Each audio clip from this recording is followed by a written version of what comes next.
ఎమ్మెల్యేలు గెలిచిన వారు ప్రోత్సహిస్తూ పైనుంచి చంద్రబాబు నాయుడు డీజీపీకి ఎస్పీలకి కేసులు కట్టబాకండి, మా కార్యకర్తలు చేసేటువంటి ధ్వంసాన్ని మీరు విట్నెస్ గా చూస్తూ ఉండండి తప్పితే మా వాళ్ళని ఎక్కడ ఆపటానికి వీల్లేదు, మీరు పోలీసు ఉద్యోగం చేయటానికి వీల్లేదు అని చెప్పని వాళ్ళ పోలీసులు చేతులు కట్టి ఈ ధ్వంసరచన చేస్తున్నాడు.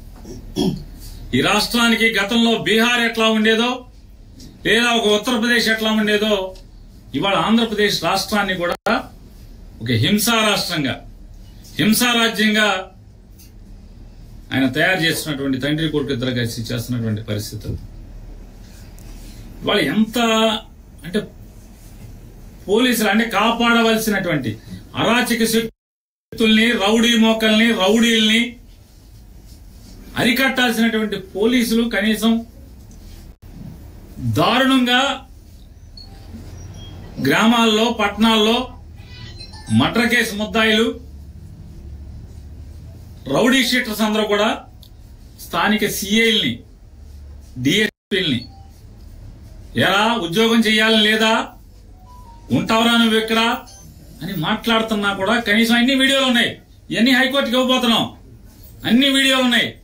స్థానికంగా ఉన్నటువంటి సర్కిల్ ఇన్స్పెక్టర్ని, సబ్ ఇన్స్పెక్టర్ని, డిఎస్పీని అంటే జిల్లాలో వివిధ ప్రాంతాల్లో జరిగిన ఇన్సిడెంట్లు ఎలా ఉద్యోగం చేయరా, విఆర్కి వెళ్తావారా, విఆర్కి పంపిస్తారా నిన్ను మాట్లాడితే కనీసం పోలీసులు ఆ రౌడీల్ని ఆపే ప్రయత్నం చేయటం కానీ,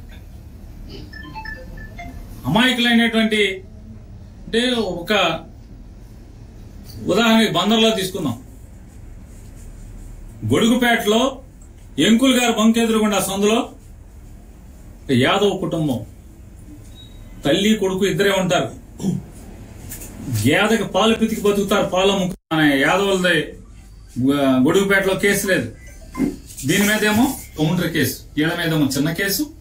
ఆ అమ్మాయిని పచ్చిగా మాట్లాడి పట్టుకోరాని చాటు పట్టుకున్నా కూడా పోలీసులు అక్కడికి వచ్చి స్టేట్మెంట్, భార్య స్టేట్మెంట్ ఇస్తుంటే ఆ ఏఎస్ఐ ఉన్నాడు అక్కడ, తెల్ల జుట్టు. అది చెప్తున్నారు, తెల్ల జుట్టు ఏఎస్ఐ అండి, ఎక్కడ ఏఎస్ఐ మాకు తెలియదు కానీ తెల్ల జుట్టు అతనిది, నన్ను సంతకం పెట్టద్దు అంటాడు. మేము మొగుడు పెడతాడులే, నువ్వు పెట్టబాగా అంటాడు. నన్ను కదా కొట్టింది, నన్ను కదా తిట్టింది.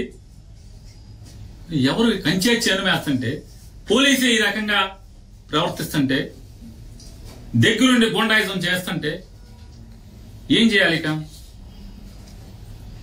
ఇళ్ల మీదకి పడి ధ్వంసం చేస్తే బలరాన్పేటలో వడ్డెర కులస్తురాలు భద్రరావు గారి కోళ్ళు, భద్రరావు అని ముఠా మేస్త్రి, కూలీ ముఠా మేస్త్రి, అంజి అని చెప్పని అంజి భార్య అమ్మాయి ముగ్గేసుకుంటుంటే తాగి 10 మంది రౌడీలు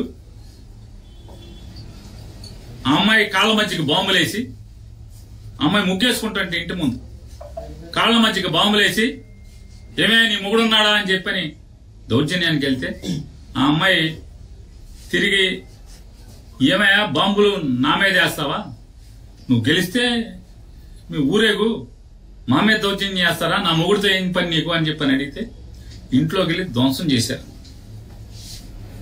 కేసు లేదు, తిరగబడ్డారు అప్పుడు వాళ్ళు. ఆ ఇంట్లో వెంటనే మొగుడు పరిగెత్తుకొచ్చి మొగుడు భార్య పిల్లలు కలిసి తిరగబడితే వాళ్ళ మీద 307 చూడండి పోలీసు. వీళ్ళ మీద కేసు లేదు. వీళ్ళ మీద దాడి చేసిన దానికి, ఇళ్ళ ఇంటి మీదకి వచ్చి దాడి చేసిన దానికి కేసు లేదు, వాళ్ళ మీద 307. దాంట్లో మళ్ళీ ఎంత పోలీసు ఎంత దిగజారిపోయే వ్యవస్థ అంటే ఇదన్నీ సాక్ష్యం, కళ్ళతో సాక్ష్యం చూస్తూ కూడా. నేను గొడవ జరుగుతుందని బందర్ డిఎస్పీ గారికి ఫోన్ చేశాను, బలవాన్పేటలో గొడవ జరుగుతుందని చెప్పాను, పోలీసుని పంపని. నాకు ఫోన్ రాగానే నేను ఫోన్ చేసి పంపించాను, చెప్పండి అర్జెంటుగా పంపండి. పోలీసు ప్రత్యక్షంగా ఉండగా ఆ ఇంటి మీద గొడవ చేసి కొడితే, పోలీసు ఉన్నా కూడా ఏం పట్టించుకోకపోతే, వాళ్ళు తిరగబడితే ఆత్మరక్షణ కోసం తిరగబడితే 307 వీళ్ళు కేసు లేదు. ఈ రకంగా ఎవరెవరైతే ఇవాళ పొద్దునుంచి ఇవాళ ఎమ్మెల్యేలందరం కూడా, మాజీ ఎమ్మెల్యేలందరం కూడా కూర్చుని అసలు ఏంటి పోలీసు వ్యవస్థ దగ్గరుండి ఇలా దాడులు చేయిస్తుంది, ధ్వంసం చేయిస్తుంది, కత్తిపోట్లకి అంటే అత్యాయత్నాలు చేస్తుంటే పోలీసులు సాక్ష్యాలు ఉంటున్నారు దగ్గరుండి, ఏం మాట్లాడట్లేదు, నమ్మకు నెరవేర్చినట్టుంటున్నారు, వాళ్లే ప్రోత్సహిస్తున్నట్టుగా ప్రవర్తిస్తున్నారని చెప్పని ఏంటి అసలు ఏం జరుగుతుందని మేము ఎమ్మెల్యేలందరం కూర్చుని మాట్లాడుకుంటాకి జిల్లాలో ఉన్నటువంటి మాజీ ఎమ్మెల్యేలందరం కూడా కూర్చుందామంటే మీరు వెళ్ళకూడదు మీటింగ్కి. జోగి రమేష్ ని నిర్బంధించారు, పామర్ అనిల్ నిర్బంధించారు, వంశీని నిర్బంధించారు. వీళ్ళని కూడా నిర్బంధిస్తే దాటుకుని మీ ఇష్టం వచ్చింది చేసుకోండి అని చెప్పి నడుచుకుంటా ఊరి చివరికి వస్తే చివరికి అప్పుడు వేరే కార్లు వేసుకుని రావాల్సిన పరిస్థితి.